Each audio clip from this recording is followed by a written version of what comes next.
Ya, saya kira memang secara universal ya di dalam posisi kekuasaan kehakiman itu memang diberikan dia independensi. Independensi artinya tidak boleh di apa namanya tidak boleh ditarik-tarik, tidak boleh dipengaruhi, tidak boleh ditekan, apalagi diteror.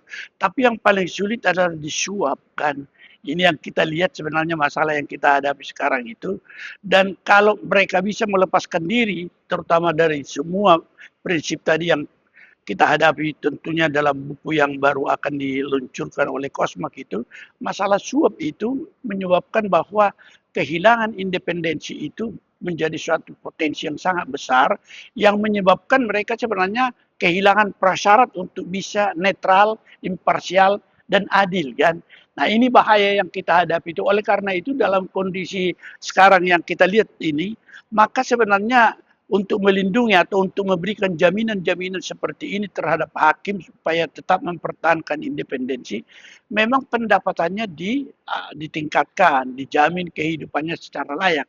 Tetapi ini adalah suatu ukuran-ukuran yang tidak bisa kita tentukan secara mudah karena di dalam praktek untuk mengatakan bahwa jaminan kehidupan yang layak itu ukurannya seperti apa.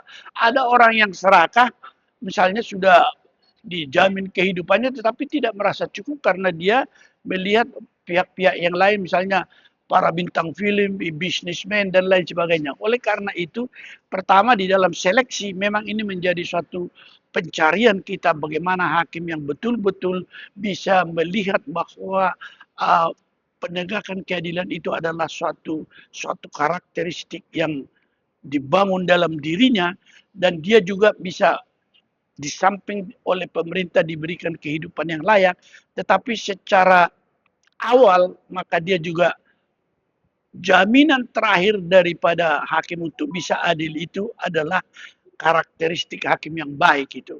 Dan pencarian inilah yang barangkali sukar.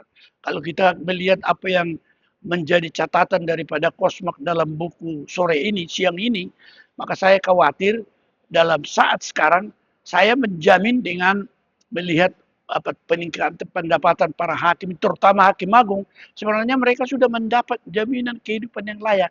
Tetapi toh nanti seberapa jauh ini akan terjadi, perkara yang disebutkan mempengaruhi dan menyandera Mahkamah Agung itu yang menyebabkan kita pesimistis. Oleh karena itu mungkin kalau saya sebagai bekas hakim menyerukan kepada presiden sebagai pimpinan eksekutif tertinggi untuk kalau boleh mengeluarkan perpu membekukan dulu ini dan kita memulai pencarian yang baru yang bisa memenuhi syarat yang dikatakan tadi. Seorang hakim agung Amerika mengatakan there is no guarantee of justice except the personality of the judges. Jadi kepribadian hakim yang baik itu yang bisa merindukan penegakan hukum dan keadilan itu, itulah yang harus dicari sebenarnya sebagai salah satu jaminan bagaimana mempertahankan dalam jangka panjang independensi dan imparsialitas hakim itu.